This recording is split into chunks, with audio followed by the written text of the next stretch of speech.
জিতেন্দ্র তিওয়ারির পাশে দাঁড়িয়েছিলেন বিজেপি রাজ্য সভাপতি সুকান্ত মজুমদার। এবার জিতেন্দ্র তিওয়ারির পাশে দাঁড়ালেন বিরোধী দলনেতা শুভেন্দু অধিকারীও।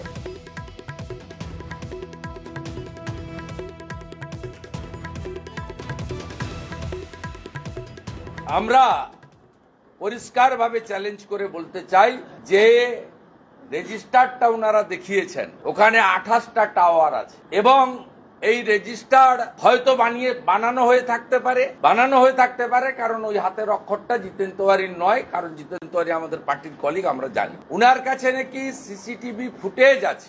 আমি এসপি এনআই এর সঙ্গে উনার জিতেন তিওয়ারির মিটিং এর ফুটেজ ডেট সহ এমসিসি ঘোষণা হওয়ার পরে, এমসিসির আগের কথা আমি বলবো না, মিস্টার সিং এর সঙ্গে জিতেন তিওয়ারির মিটিং এর সিসিটিভি ফুটেজ তাকে প্রকাশ করার চ্যালেঞ্জ করছি।